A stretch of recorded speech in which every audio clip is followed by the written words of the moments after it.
제가 12절 읽겠습니다. 엘리의 아들들은 행실이 나빠 여호와를 알지 못하더라. 그 제사장들이 백성에게 행하는 관습은 이러하니 곧 어떤 사람이 제사를 드리고 그 고기를 삶을 때 제사장의 사환이 손에 3살 갈고리를 가지고 와서 그것으로 냄비에나 솥에나 큰 솥에나 가마에 찔러 넣어 갈고리에 걸려 나오는 것은 제사장이 자기의 것으로 가지되 실로에서 그곳에 온 모든 이스라엘 사람에게 이같이 할 뿐 아니라. 기름을 태우기 전에도 제사장들의 사환이 와서 제사 드리는 사람에게 이르기를 제사장에게 구워드릴 고기를 내라. 그가 내게 삶은 고기를 원하지 아니하고 날 것을 원하신다 하다가 그 사람이 이르기를 반드시 먼저 기름을 태운 후에 내 마음에 원하는 대로 가지라 하면 그가 말하기를 아니라 지금 내게 내라. 그렇지 아니하면 내가 억지로 빼앗으시라 하였으니 이 소년들의 죄가 여호와 앞에 심히 크면 그들이 여호와의 제사를 멸시함이었더라. 사무엘은 어렸을 때에 세마포 에봇을 입고 여호와 앞에서 섬겼더라. 그의 어머니가 매년 드리는 제사를 드리러 그의 남편과 함께 올라갈 때마다 작은 겉옷을 지어다가 그에게 주었더니 엘리가 엘가나와 그의 아내에게 축복하여 이르되 여호와께서 이 여인으로 말미암아 내게 다른 후사를 주사 이가 여호와께 간구하여 얻어 바친 아들을 대신하게 하기를 원하노라 하였더니 그들이 자기 집으로 돌아가매 여호와께서 한나를 돌보시사 그로 하여금 임신하게 아들과 두 딸을 낳게 하셨고 아이 사무엘은 여호와 앞에서 자라니라. 아멘. 자, 오늘은 우리가 엘리의 두 아들과 사무엘에 대한 말씀을 함께 나누고 은혜 받도록 하겠습니다. 이 사진을 볼 때마다 상당히 어색하신 거 알아요. 예, 저도 아침에 주일 오전 예배 빵 터지면 안 되는데 겨우 어금니 깎게 물면서 참았습니다. 오전 예배, 이제 저녁 예배 좀 2번 보니까 조금 나은데 참 제 얼굴이지만 상당히 유쾌한 얼굴인 것 같아요. 예, 그래서 조금 웃기시더라도 참으시고 몇 번 보다 보면 저 손짓이 아름다워 보일 때가 있습니다. 자, 여러분, 오늘 우리가 이제 사무엘상 2장 말씀을 함께 나눌 텐데요. 이 사무엘 이제 상 2장 말씀과 이 3장 말씀은 보통 이제 우리가 성도님들이 이제 아기를 낳게 되면 이 돌 예배 때, 돌잔치 예배 때 그때 가장 많이 인용되는 말씀이 사무엘상 2장과 사무엘상 3장 말씀입니다. 그래서 이제 목사님들이 이제 돌 예배에 인도하시게 되면은 말씀을 전하실 때 이제 대개는 보통 이제 아이를 자녀를 양육하게 될 때에 엘리 제사장 같이 양육하게 되면은 그 자녀도 망하고 집안이 폭삭 망한다. 그러니까 아이는 이 사무엘처럼 우리가 길러야 된다라고 보통 이제 이 말씀은 이제 보통 그렇게 이제 우리가 많이 듣기도 하고 이제 알기도 알아왔어요. 근데 여러분, 오늘 이 말씀이 그냥 단지 엘리의 두 아들 홈리와 비느하스죠. 그 홈리와 비느하스를 이렇게 키우면 안 되고 사무엘처럼 키워야 된다라는 이 단면적인 부분만 우리가 이 말씀을 이제 읽고 지나가기에는 좀 그 뜻이 조금은 약간 부족한 것 같아요. 그래서 오늘 하나님께서 왜 이 엘리의 두 아들과 사무엘을 쉽게 얘기하자면 오늘 본문 말씀에 서로 비교를 하게 됩니다. 비교를. 예.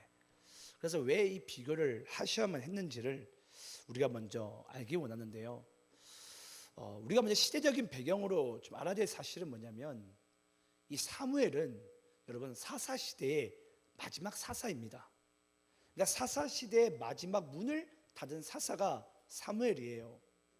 그리고 또 사무엘은 또 어떤 존재냐면 또 이스라엘이라는 새로운 이제 왕정 정치가 이제 새로 이제 출범하게 됩니다.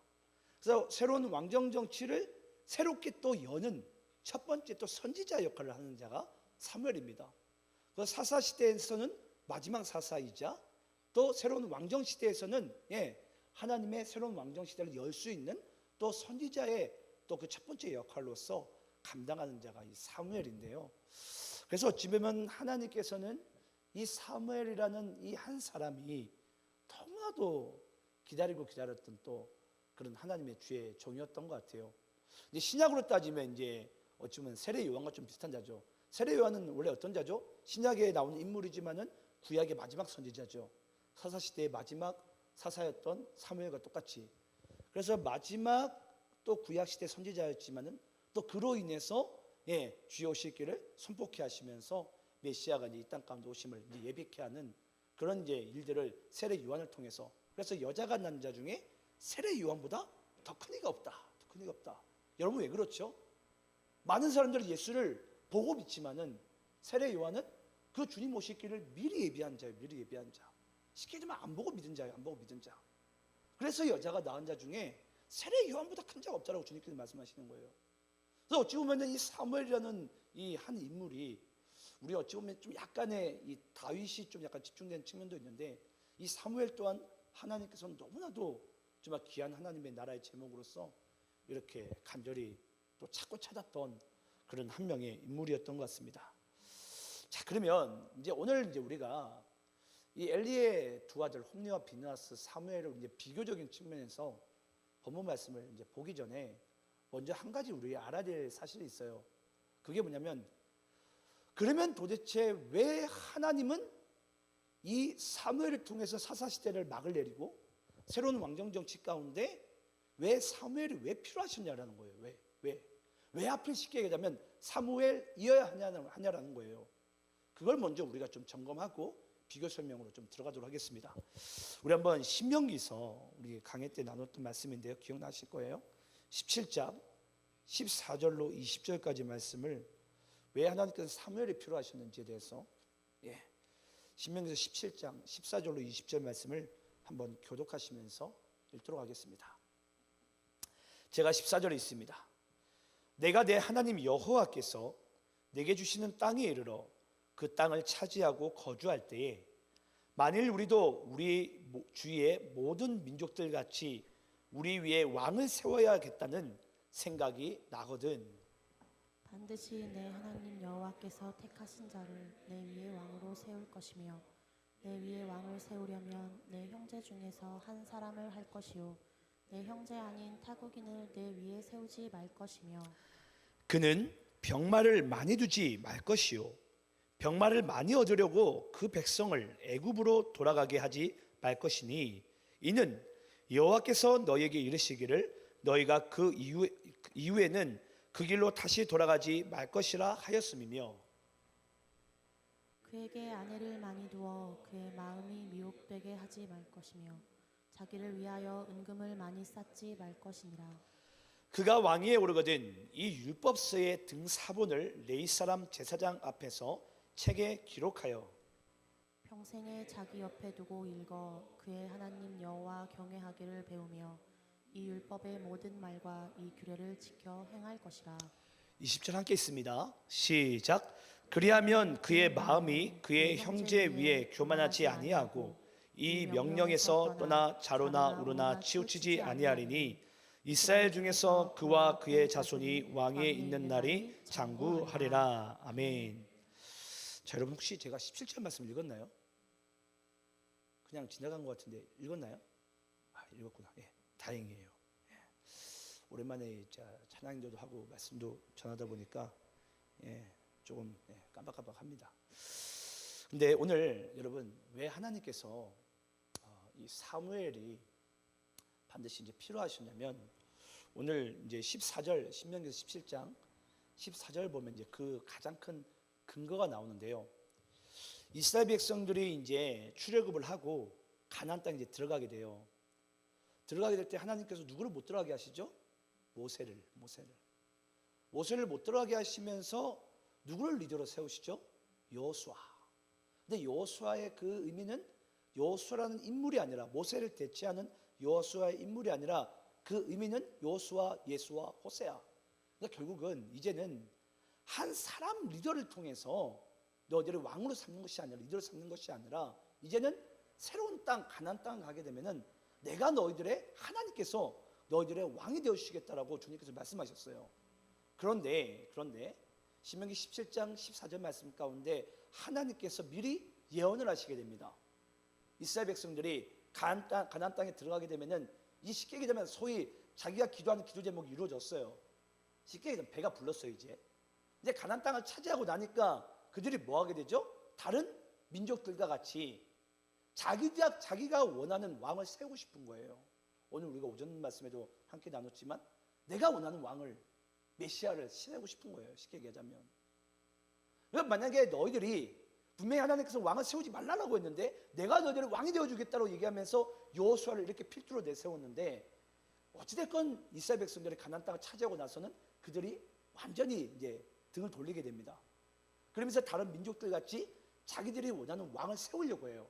근데 하나님께서 거기서 잠깐 너희들이 만약에 너희가 원하는 왕을 세우고 싶거든 주님께서 그 왕을 세울 때 그 왕에게 세 가지는 하지 말고 한 가지는 반드시 하라고 하십니다. 이제 그 세 가지 하지 말라라는 것이 우리가 먼저 보게 되면요. 자, 뭘 하지 말라고 하냐면 자, 우리 16절에 보면은 뭘 하지 말라고 그러죠? 먼저 15절에 말씀 보게 되면은 반드시 내 하나님 여호와께서 택하신 자를 세워라. 그래서 하나님께서는 사람의 눈이 아니라 사람은 외모로 판단하거니와 여호와께서는 뭘 판단하시죠? 마음의 중심을 판단하신 분이세요. 그러니까 하나님께서는 사무엘을 통해서 그 마음의 중심된 자를 외모로 보지 아니하고 마음의 중심된 자를 하나님께서 택하신 그 왕을 세우기 원하세요.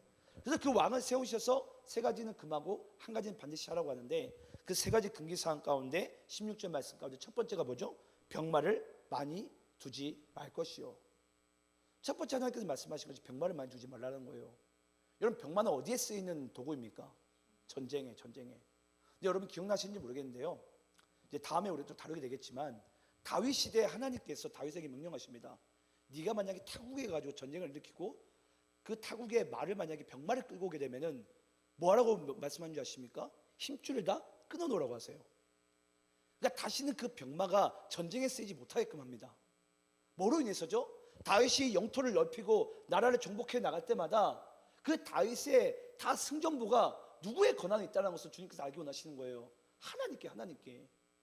근데 만약에 병마가 점점 많이 쌓이게 되면은 다윗은 어떻게 해서 이제 뭘로 인해서 자기가 승리한다고 생각을 하겠죠? 당연히 자기가 가지고 있는 영토와 자기가 가진 군대로 인해서 내가 이 영토를 펼쳐나간다는 것을 혹시라도 자만하게 되고 다윗이 혹시라도 하나님보다 더 높은 자리에 있을까봐 병마를 많이 쌓아두지 말라고 하는 거예요. 그래서 하나님께서 다윗 시대에서는 타국에서 전쟁을 일으키더라도 병마를 데려오게 될 때 다 힘줄을 다 끊어놓습니다. 그 병마가 전쟁에 사용되지 못하도록. 참 대단하지 않습니까? 하나님께서 그 모든 것을 막으세요. 그래서 하나님께서는 어찌됐건 병마를 두지 말라고 하십니다. 자, 그러면서 또 두 번째로 말씀하신 것이 뭐죠? 아내를 많이 두지 마라. 아내를 많이 두지 마라. 어떤 분들은 이제 이 말씀을 좀 약간 이제 오해해서 들으시면서 그 많이라는 기준이 뭐냐? 많이라는 기준이 여러분 뭐예요? 2명은 되고 3명은 안 됩니까? 참 이게 사람들이요 이 말씀을 이게 왜곡되게 보려면 충분히 왜곡되게 볼 수 있어요. 특히 남자들 조심해야 돼요. 많이 두지 말라니까 내가 생각하는 많이는 5명까지는 괜찮은데? 라고 생각하면서 그렇게 두면 안 된다는 거예요. 근데 여러분 아시겠지만 하나님께서 아담을 만드시고 그에게 돕는 배필 하와를 딱 만드시자마자 그 아담이 하와를 봤을 때 뭐라고 얘기하죠? 이는 내 뼈 중에 뼈, 살 중에 살이로다. 그 의미가 무슨 뜻이라고 그랬죠? 그 사람이 곧 나다. 그러니까 부부는요 서로 욕할 것도 없고 싸울 것도 없어요. 왜 그랬죠? 이 사람을 볼 때 곧 나를 보는 거예요. 그 사람이 나고 내가 바로 그 사람이에요. 그래서 부부는 뭐죠? 한 몸이에요. 한 몸. 그래서 하나님께서는 원래 창세 때부터 이 남녀 부부 사이를 일부 일처제로 만드셨어요. 왜냐? 내가 그 사람이 내가 이렇게 될 수 있는 여기만 하나 더 끼게 되면 뭐가 됩니까? 뭐 1 플러스 2분의 1이 되거나 1 플러스 1이 되거나 바뀌어지는 거예요. 한 몸이 될 수가 없어요. 쉽게 얘기하자면. 그러니까 여기서 아내를 많이 두지 말라면서 주님께서 말씀하신 것이 뭐예요? 그거는 일부 일처제를 원하시는 거예요. 근데 만약에 지금 하나님께서 약간의 이제 조금은 이제 그걸 열어주세요. 왜냐? 얘네들이 이제 가나안 땅에 들어가게 되면은 마음이 변심하게 될 것이고, 결국은 하나님께서 약간 열어주시는 거예요. 예, 너희들이 만약에 아내를 두더라도 많이 두지 마라. 근데 이 많이 부분 가운데 있어서는 항상 여러분 성경에서는 이걸 잘 아셔야 됩니다. 모호하게 주신 말씀에서는 하나님의 원뜻을 쫓아가야 돼요. 창세기 말씀을 쫓아가야 된다고요. 우리는 이걸 두고서 많이 두지 말라니까 두세 명 두자, 이게 아니라는 거예요. 그래서 하나님께서는 일부일처제를 원하셨고, 혹시라도 이스라엘 백성들이 그 가나안 땅에서 많은 딸들을 하나님의 딸들을 자기 아내로 삼을까봐 어쩌면 약간의 하나님께서 열어주신 부분을 이제 보게 됩니다. 하지만 우리는 원뜻을 반드시 잊지 말아야 됩니다. 그리고 아내를 두지 말라고 말씀하시면서 또 우리가 한 가지를 우리가 좀 알아야 될 사실이 뭐죠? 결국은 이 아내를 많이 둔 자가 성경에서 누가 나옵니까? 솔로몬이죠. 솔로몬이 쉽게 얘기하면 천첩을 거느림으로 인해서 어떤 사건이 펼쳐지게 됩니까? 여러분, 하나님께서 아내를 많이 두지 말라는 것은 결국은 우리의 정체성이 혼란이 생기게 돼요. 그래서 원래 솔로몬은 누구의 자녀입니까? 하나님의 자녀예요. 하나님의 자녀. 근데 거기에 나중에 이제 뭐가 밀려오게 되죠? 수많은 우상신들이 밀려오다 보니까 솔로몬은 이제 정체성이 흔들리게 돼요. 그러니까 아내를 많이 두지 말라는 것은 하나님께서 가장 걱정하신 부분은 바로 정체성의 혼란입니다. 내가 하나님의 자녀인데 내가 이쪽 신 저쪽 신의 자녀인 것처럼 이것이 헷갈리기 시작하는 거예요. 그래서 이 아내를 많이 두지 말라는 부분 가운데서는 하나님께서 우리의 이 정체성이 하나님의 자녀임을, 그리스도의 신부임을 명확하게 하시기 위해서 주님께서 이 아내를 많이 두지 말라라는 그 뜻을 우리에게 말씀하셨으면 잊지 마시기 바랍니다. 그리고 세 번째로 말씀하신 것이 은금을 많이 두지 마라.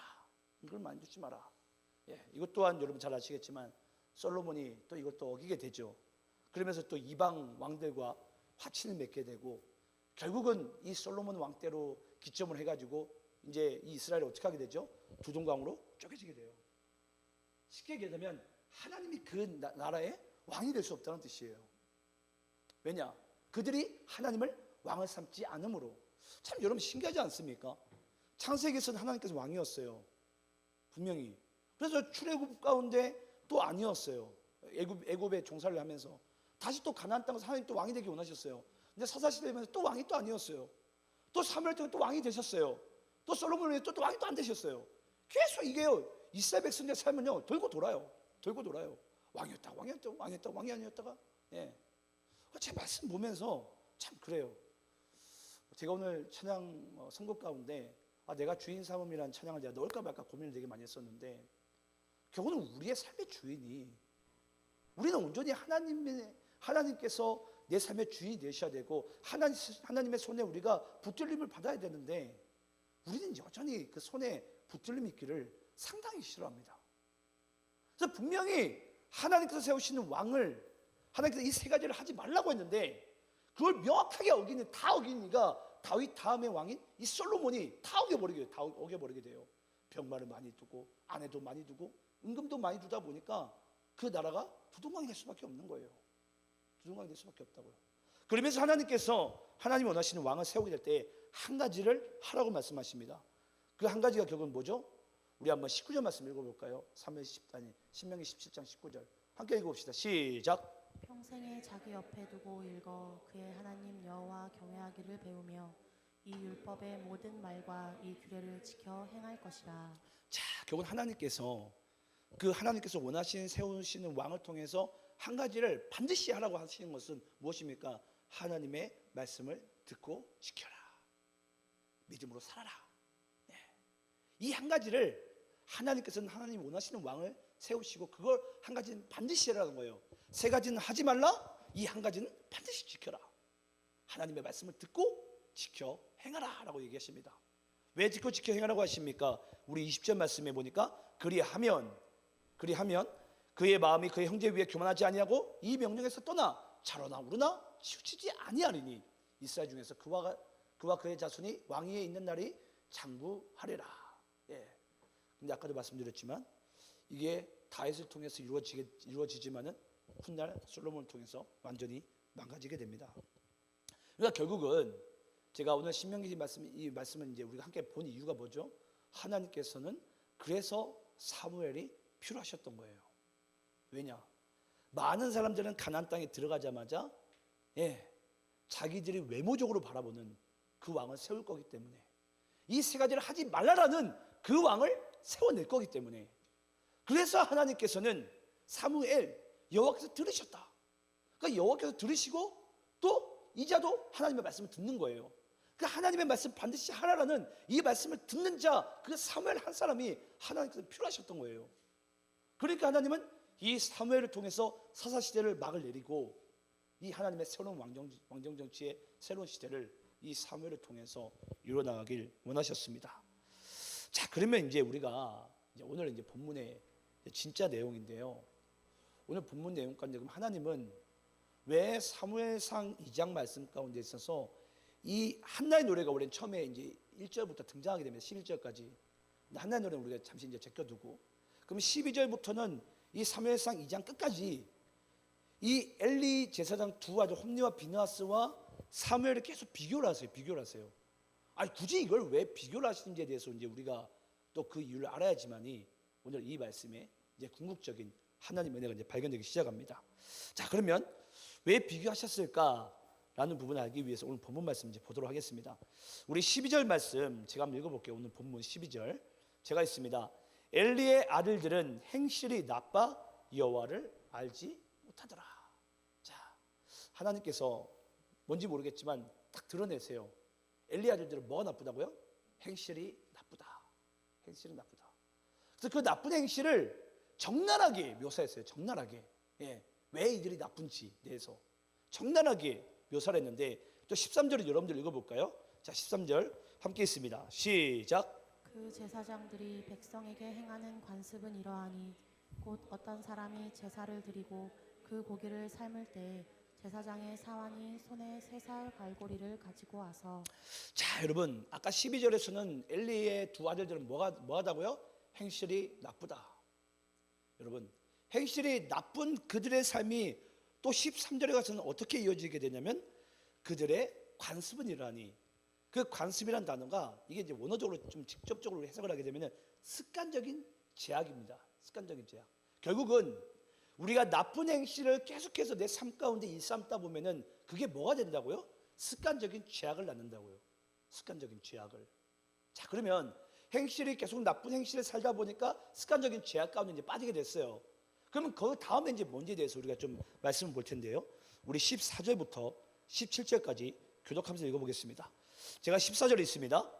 그것으로 냄비에나 솥에나 큰 솥에나 가마에 찔러 너 갈고리에 걸려 나오는 것은 제사장이 자기 것으로 가지되 실로에서 그곳에 온 모든 이스라엘 사람에게 이같이 할 뿐 아니라.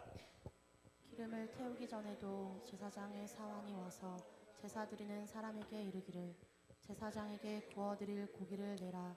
그가 내게 삶은 고기를 원하지 아니하고 날 것을 원하신다 하다가 그 사람이 이르기를 반드시 먼저 기름을 태운 후에 내 마음에 원하는 대로 가지라 하면 그가 말하기를 아니라 지금 내게 내라. 그렇지 아니하면 내가 억지로 빼앗으시라 하였으니 이 소년들이 죄가 여호와 앞에 심히 크면 그들이 여호와의 제사를 멸시함이었더라. 자, 여러분 오늘 죄악의 순서가 적나라하게 나옵니다. 이게 여러분 이 홈리와 비느하스만이 나타나는 부분이 아니고요. 우리가 죄 짓는 순서가 명확하게 이렇게 딱 나타나기 시작합니다. 처음에는 어떤 죄를 빠지게 되죠? 나쁜 행실을 일삼게 돼요.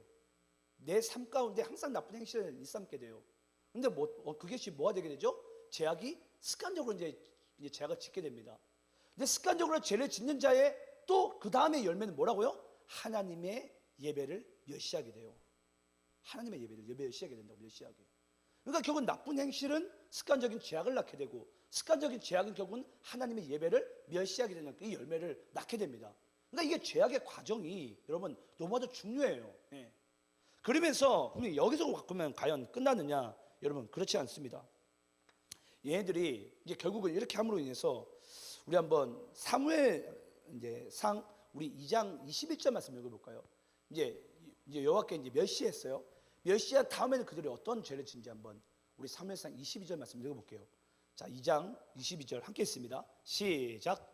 엘리가 매우 늙었더니 그의 아들들이 온 이스라엘에게 행한 모든 일과 회막문에서 수종드는 여인들과 동침하였음을 듣고. 자, 여러분 잘 보시기 바래요. 나쁜 행실을 처음에 이제 일삼았어요. 매일매일을. 근데 그것이 습관적인 죄악을 낳습니다. 습관적인 죄악을 낳은 다음에 하나님의 예배를 멸시하게 됩니다. 멸시하게 된 그의 인생이 결국은 어떤 죄에 빠지게 되면 이 음행에 빠지게 돼요. 이 음행에. 근데 여러분 여기서 우리가 먼저 이 동침이라는 부분 단어를 우리가 좀 살펴보기 원하는데, 이 동침이라는 단어가 여러분 히브리어로 샤카브라는 단어예요. 샤카브. 근데 샤카브가 원래는 무엇을 얘기하면 영적인 간음을 얘기합니다. 영적인 간음. 원래 이 여인들이 뭘 하는 여인들이죠? 하나님께 예배를 드는데 수종드는 여인이에요. 예. 그 수종드는 여인을 지금 이 제사장의 두 아들 홈리와 비느하스가 그들과 간음을 하는 거예요. 그러니까 결국은 이 홈리와 비느하스가 만약에 제사장의 아들이고 후손들이면서 이 예배를 수종든 여인들에게 어떻게 꼬셨겠습니까? 아, 내가 하나님의 예배를 내가 모시는 내가 주인이 있지 않냐? 주인이 아들이 있지 않냐? 그러니까 너희들은 나를 따르는 것이 하나님께 예배하는 것이다라는 식으로 결국은 이들에게 영적인 간음을 시작하게 함으로 인해서 결국은 육체적인 간음도 하게 되는 거예요. 여러분 여기서 우리가 이걸 잘 알아야 됩니다. 순서를. 나쁜 행실이 습관적인 죄악을 낳고 습관적인 죄악이 결국은 하나님의 예배를 멸시하게 되고, 예배를 멸시하는 결국은 행동은 결국은 이 영적인 간음과 육체적인 간음 가운데 나아가는 이 음행에 대한 열매가 맺혀지게 된다는 거예요. 근데 여러분 이게 가만히 보자면요, 인류가 죄짓는 모든 순서예요. 인류가 죄짓는 순서. 네. 인류는 결국은 하나님을 멸시하게 되면요, 그 마음의 빈자리를 반드시 영적인 간음으로 채우게 되어져 있습니다. 하나님을 사랑하지 않으면 반드시 하나님 위의 것을 사랑하게 되어져 있어요. 그게 바로 영적인 간음 가운데 육체적인 간음으로 결국 나아지게 되는 거예요. 그런데 여러분 과연 여기서 멈출까요? 여기서 멈추지 않아요. 한 단계 더 나아갑니다. 여러분들이 한 단계 더 나아간 죄악이 뭐라고 생각하세요? 뭐가 예상되세요? 뭐가 예상되는 것 같습니까? 한번 그 말씀 읽어볼까요? 우리 사무엘상 우리 2장 23절 25절 말씀 읽어보겠습니다.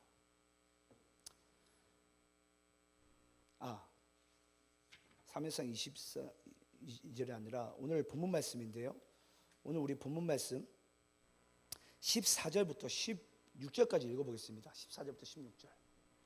자, 다시 한번 읽어볼게요. 14절부터 16절. 제가 14절 있습니다.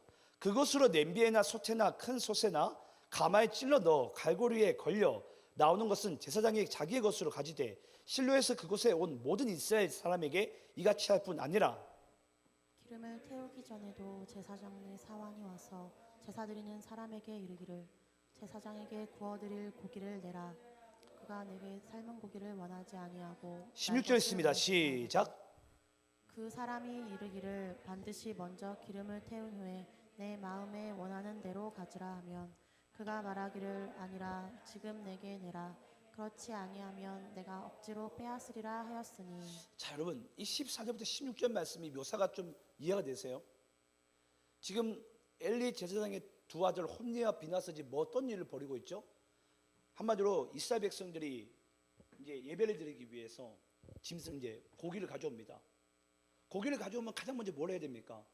그걸 태워서 하나님께 드리고 난 다음에 가장 먼저 제사장에게 그 고기가 가고, 또 남은 고기를 이제 일반 백성들, 그 성도들에게 그 고기가 이제 이어지게 됩니다. 이게 순서예요. 하나님께 드리고 그다음 제사장과 그다음에 예배를 드렸던 성도들에게. 이게 순서인데 지금 홈리와 비나스는 지금 뭘 어기고 있죠? 여기서 하나님께 드리지 않아요. 그러면서 그 고기를 누가 가장 먼저 가집니까? 자기네들이 가져요. 자, 그럼 결국은 그 예배에 대한 재물을 누가 가지게 되는 거죠? 홈리와 비나스가. 그러면 결국은 지금 누가 예배의 대상이 되고 있는 거예요? 홈리와 비나스가. 그러니까 여러분 결국은 나쁜 행실이 습관적인 죄악을 낳게 되고, 습관적인 죄악이 예배를 멸시하게 되며, 예배를 멸시한 자가 영적인 간음과 육체적인 간음을 짐으로 말미암아 결국 마지막에는 하나님의 자리를 넘보게 돼요. 하나님의 자리를. 이게 바로 인간의 죄를 짓는 순서입니다. 인간의 죄를 짓는 순서. 그러니까 결국은 오늘 하나님께서 예를 들어서 그냥 엘리 제사장 두 아들이 나쁜 행실을 해가지고 그냥 뭐 이렇게 뭐 그냥 그 가문이 문 닫았다라고 얘기하고 그냥 마무리 치면 되는데, 하나님이 그것을 일부러 드러내세요. 왜? 하나님의 결국은 홈리와 비느하스가 죄를 짓게 된 이유가 뭐죠? 하나님의 말씀을 멸시함으로. 멸시함으로. 우리가 한번 그 말씀 좀 찾아볼까요? 우리 한번 사무엘상 2장 23절 25절 말씀 읽어보겠습니다. 사무엘상 2장 23절 25절입니다. 교독하면서 있습니다. 23절 제가 있습니다. 그들에게 이르되 너희가 어찌하여 이런 일을 하느냐? 내가 너희의 악행을 이 모든 백성에게 듣노라. 내 아들들아 그리하지 말라. 내게 들리는 소문이 좋지 아니하니라. 너희가 여호와의 백성으로 범죄하게 하는도다. 25절 있습니다. 시작. 사람이 사람에게 범죄하면 하나님이 심판하시려니와 만일 사람이 여호와께 범죄하면 누가 그를 위하여 간구하겠느냐. 그들이 자기 아버지의 말을 듣지 아니하였으니 이는 여호와께서 그들을 죽이기로 계획하십니다. 자, 여러분, 결국은 이제 홈리와 비느하스가 결국은 자신들이 이제 하나님을 대신해서 이 예배 제물에 손을 대고 본인들이 예배를 받게 됩니다.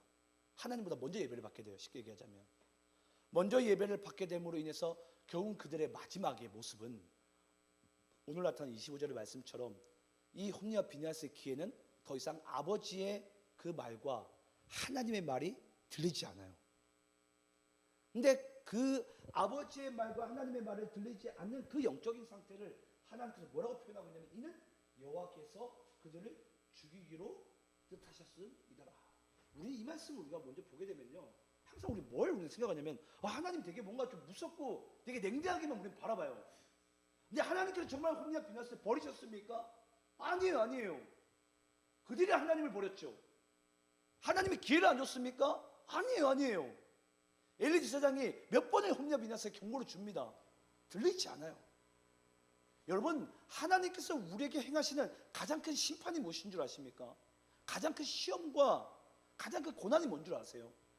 하나님께서 우리의 마음이 여호와께 상실된 마음 그 상태로 내버려 두시는 것이 하나님께 받는 가장 큰 심판이에요. 근데 우리는 뭘로 심판을 여기는 줄 아십니까? 뭔가 내 삶 가운데 뭔가 안 좋은 일이 벌어지면 하나님께 심판받았다고 생각을 해요. 아니요. 오히려 그때는 우리가 돌이킬 수 있는 은혜가 있어요. 근데 오늘 이들의 지금 상태가 하나님의 말씀도 그들의 아버지의 제사장의 얘기도 들리지 않아요. 그러니까 하나님께서는 그들의 영혼이 이미 죽은 사망의 영적인 사망의 상태인 것을 주님께서 지금 드러내고 있습니다. 그러니까 결국은 하나님께서 이 엘리 제사장 두 아들과 사무엘을 비교하는 것 같지만은 결국은 뭘 말씀하기 원하시는 거예요? 이 엘리 제사장 두 아들의 이 영적인 모습 가운데 우리가 나아가지 말 것을 하나님께서 우리에게 적나라하게 보여주시는 거예요. 너희들의 하나님의 말씀 멸시하면 안 된다. 지금도 여러분, 우리가 이 시대를 거듭하면서 많은 하나님의 자녀들이 소위 구원받았다고 생각한 예배자들이 하나님의 말씀을 얼마나 많이 떠났습니까? 들리지 않아요. 내 삶이 내가 중요한데, 당장 내가 해야 될 일이 급한데 무슨 내가 지금 주님의 말씀대로 따르냐고. 그 오전 예배의 영적인 상태와 그 군중들의 영적인 상태가 뭐가 다릅니까? 똑같아요. 전혀 마음 가운데 그냥 뭐 그게 없어요. 미동함이 없어요. 하나님이 말씀하시던 제사장이 나한테 얘기를 하든 말든 들리지 않아요. 근데 그 상태를 하나님께서 정확하게 영적으로 꼬집어 주십니다. 그 상태가 바로 영적인 사망의 상태라고. 저는 오늘 여러분들에게 이 엘리 제사장의 두 아들 홈리와 비느하스의 이 영적인 상태를 단지 사무엘과 비교하는 부분 가운데 우리에게 주신 메시지가 아니라 이런 사사시대의 이스라엘 백성들의 모습 가운데 우리의 영혼이 빠지지 않기를 원하시는 하나님의 간절함이 저는 여러분들 10년 가운데 울려 퍼지길 간절히 소망합니다. 자, 그러면 그 대조되는 인물이 이제 등장하게 되는데 바로 사무엘이라는 이제 인물입니다. 우리 한번 18절 19절 말씀 좀 읽어보겠습니다. 자, 대조되는 인물. 자, 사무엘. 자, 18절 있습니다. 사무엘은 어렸을 때 세마포 에봇을 입고 여호와 앞에서 섬겼더라. 그의 어머니가 매년 드리는 제사를 드리러 그의 남편과 함께 올라갈 때마다 작은 겉옷을 지어다가 그에게 주었더니. 자, 여러분 18절 말씀 먼저 보게 되면 사무엘은 어렸을 때부터 뭘 입었다고요? 세마포 에봇을 입고. 여러분, 이 에봇이라는 것은 제사장들이 입는 옷이에요. 에봇. 그러니까 이 세마포 에봇은 한마디로 이제 제사장의 후손들이, 이제 어린 제사장이 입는 옷이 바로 이 세마포 에봇입니다. 그러면 여러분, 예를 들어서 제사장이 자기의 아들에게 이 세마포 옷을 입혔다는 것은 결국 뭘 의미합니까? 아, 이제 이 내 아들, 한마디로 이제 후손 제사장도 하나님의 말씀을 들을 준비가 되었습니다라는 뜻이에요. 어떤 뜻인지 아시겠어요? 그러니까 쉽게 얘기하면 그냥 옷을 입힌 게 아니라 쉽게 얘기하자면 이제 예비되고 준비된 제사장입니다라는 의미를, 그걸 한마디로 부각시키기 위해서 세마포 에봇을 항상 입힙니다. 그러니까 그 에봇을 아무나 입히지 않는다고요. 그러면은 당연히 그러면 아들이 하나밖에 없으니까 당연히 그 아들에게 에봇을 입혔겠지라고 생각할 수 있어요. 우리 한번 창세기 37장 3절 말씀 읽어볼까요? 창세기 37장 3절입니다. 함께 읽습니다. 시작. 요셉은 노년에 얻은 아들이므로 이스라엘이 여러 아들들보다 그를 더 사랑하므로 그를 위하여 채색 옷을 지었더니. 자, 여러분들 아시는 바대로 이 야곱에게는, 여기 이제 이스라엘로 등장하게 된 이름이, 이 야곱에게는, 이스라엘에게는 자녀가 12명이죠. 그 막내가 요셉이에요. 근데 정작 그 채색 옷을 원래 누구에게 입혀야 되죠? 원래는 첫째 장자에게 입혀야 돼요. 장자에게. 근데 그걸 장자에게 입히지 않아요. 야곱이, 이스라엘이. 그걸 누구에게 입혀야 되죠? 요셉에게. 그럼 요셉에게 입혔다는 의미는 무슨 뜻입니까? 다른 자기 형들보다 이 요셉이 하나님 여호와의 말씀을 귀담아 들을 준비가 됐다는 뜻이에요. 준비가 됐다는 뜻이에요. 그러니까 결국은 지금 엘리 제사장의 두 아들 홈리와 비느하스는 영적으로 계속해서 내리막길을 걷는 반면에 지금 사무엘은 어떤 상태 가운데 있죠? 날마다 여호와의 말씀을 들을 수 있는 귀가 더 크게 열려지기 시작해요. 그래서 우리가 이제 다음 주에 다루겠지만 사무엘상 3장 우리 말씀에 가서는 이제 여호와의 말씀이 이 어린 사무엘에게 임하게 됩니다. 왜냐? 말씀을 들을 귀가 준비됐다는 것이 세마포 에봇 옷을 통해서 그것을 우리에게 지금 보여주는 거예요. 지금 이자는 이제 제사장의 하나님의 자녀의 그 말씀을 이제 들릴 귀가 준비됐다. 여러분 잊지 마시기 바래요. 하나님의 말씀은요 준비된 자에게 들립니다. 더 쉽게 얘기하자면요 듣기 원하는 자에게 들려요. 듣기 원하는 자에게. 이미 내 귀가 막혀 있고 내가 들을 마음이 없는데 하나님의 말씀 내가 들리지 않는다고요. 그러니까 들리지 않는 게 아니라 홈리와 비느하스가 하나님께서 말씀하고 싶지 않은 게 아니라 그들이 하나님의 말씀을 들을 마음이 없는 거예요. 그러니까 하나님께서는 이 대조된 인물로서 사무엘을 통해서 이 채색 옷, 이 에봇을, 세마포 에봇을 지금 우리에게 지금 드러내는 것입니다. 오늘도 하나님께서는 이 사무엘과 같은 여호와의 말씀을 듣는 귀가 열린 자를 지금도 찾고 계세요. 지금도 이 예배 가운데 찾고 계신다고요. 저는 그런 사람이 전 여러분들 되길 간절히 소망합니다. 여러분들 되시길. 자, 그러면 이제 한번 본문 우리 21절 말씀 읽어볼까요? 우리 21절만 말씀 읽고 마치겠는데요. 자, 21절 말씀 함께 한번 읽어보겠습니다. 자, 함께 있습니다. 자, 시작. 여호와께서 한나를 돌보시사 그로 하여금 임신하여 새 아들과 두 딸을 낳게 하셨고 아이 사무엘은 여호와 앞에서 자라니라. 자, 오늘 이제 이 말씀을 이제 우리가 나누고 마치겠는데요. 여호와께서 한나를 돌보시사 그로 하여금 임신하여 새 아들과 두 딸을 낳게 하셨고 아이 사무엘은 여호와 앞에서 자라니라. 결국은 여러분 이 사무엘은 이제 어떻게 하게 되냐면 우리 본문 20절 21절 말씀이 혹시 여러분 기억나시는지 모르겠는데 20절 말씀 잠시 띄워주실까요? 본문 20절 여기 보면 지금 엘리 제사장이 엘가나가 누구죠? 사무엘의 아버지 엘리 제사장이 엘가나에게 얘기합니다. 이제 당신의 아들 사무엘이 이제 우리 두 사람을 이제 이어서 이제 제사장이 돼야 되겠습니다. 그 의미는 어떤 의미예요? 그건 하나님께서 아들을 줘놓고선 다시 데려간다는 거예요. 그러니까 더 이상 사무엘은 엘가나와 한나의 아들이 아니에요. 이제는 누구의 것입니까? 하나님의 것이에요. 하나님의 것. 저도 뭐 여기 있는 자리에서 말하기 죄송한데 저도 이제 뭐 키자인 이상은 저도 여기 앉아 있는 김영 권사님의 아들이 아니에요. 주의 종이죠. 제 정체성이. 그러니까 하나님께 드린 거와 똑같아요. 근데 여러분 한나의 입장에서 사무엘을 어떻게 얻었어요? 정말 이 심정이 통하는 마음으로 아들 겨우 하나 얻었어요. 근데 하나님께서 줘놓고 뺏어가시네. 줘놓고. 그럼 여기서 보통은 우리가 끝났다고 생각할 수 있잖아요. 그런데 21절 말씀 잘 보시기 바래요. 21절 가보면 여호와께서 한나를 돌보시사 그로 하여금 임신하여서 뭘 하게 되죠? 세 아들과 두 딸을 낳게 하셨고.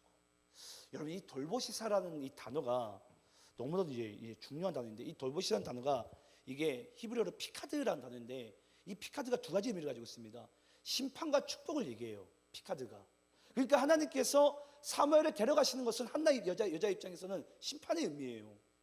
근데 이 피카드 돌보시사라는 것이 하나님께서는 한나에게 이 사무엘을 데려가시지만은 뭘 하시게 되죠? 5명의 자녀를 다시 보상으로 축복을 주세요. 그러니까 하나님께서 우리를 돌보실 때 때로는 우리에게 시험도 오겠지만 그것이 시험의 의미가 그럼 뭘 의미를 가지고 있죠? 축복의 의미도 가지고 있는 거예요. 그래서 이스라엘 그 율법에서는 여러분 소 한 마리를 누가 훔쳐가게 되면은 몇 배로 보상해야 되는 줄 아십니까? 5배로 보상하게 됩니다. 그래서 하나님께서 사무엘 한 사람을 데려감으로 인해서 한나에게 몇 배 보상해 주시죠? 5명의 자녀로 보상을 해주는 거예요. 5명의 자녀로. 그러니까 결국은 하나님께서는 이 사무엘을 뺏어가는 것 같지만은 결국은 하나님께서는 이 사무엘을 인해서 한나의 그 가정, 엘가나의 가정을 축복하시는 거예요. 축복하시는 거예요. 결국은 이 말씀을 하나님께서 우리에게 주시는 이유는 여러분 한 가지입니다. 여러분 여호와께는 공짜가 없어요.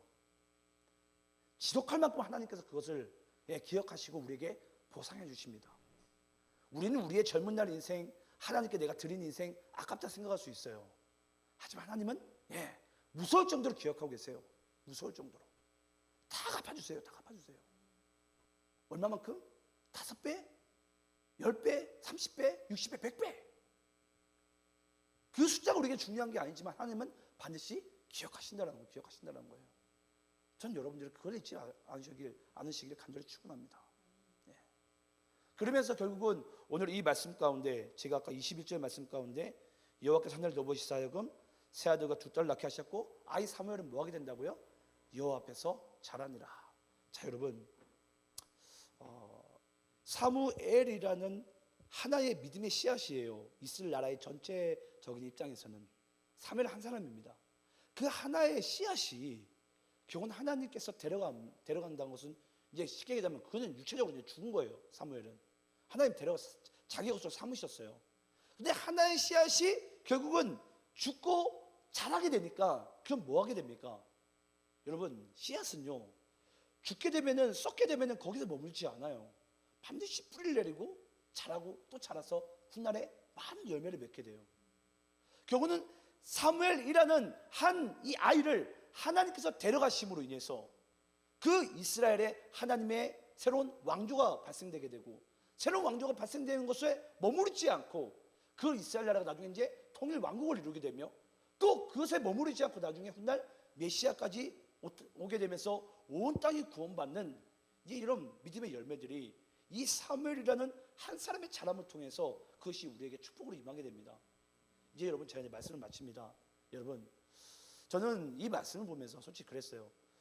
왜 하나님께서 엘리와 이 사무엘이라는 두 인물을 비교하시면서 우리에게 직접적으로 이렇게 말씀하실까? 이것은 단지 비교적인 측면도 아니고 단지 우리가 사무엘처럼 기르라는 의미도 아니고 이건 우리 각 사람을 향한 하나님께서 영적인 어떻게 보면 우리에게 처방량을 다 주신 거예요. 쉽게 얘기하면 백신과 처방전을 한꺼번에 주시는 거예요. 이 혼미와 비나와서 같이 어떻게 우리가 영적인 그런 죄악의 이 과정들을 겪지 마라. 그러면서 우리가 또 사무엘이라는 이 한 인물을 하나님께서 택하시고 그를 육체적으로 죽이시고 자기의 것으로 삼음으로 인해서 하나님의 나라라는 이 엄청난 하나님의 계획이 이 땅 가운데 이루어짐을 주님께서 말씀하신 줄 믿습니다. 오늘 이 말씀을 전 여러분들이 여러분 삶 가운데 반드시 기억하시고 정말 이 사무엘을 원하셨던 하나님의 그 마음을 여러분들이 오늘 이 기도함 가운데 정말 주의 마음이 상달되어지길 간절히 축원합니다. 함께 기도하겠습니다.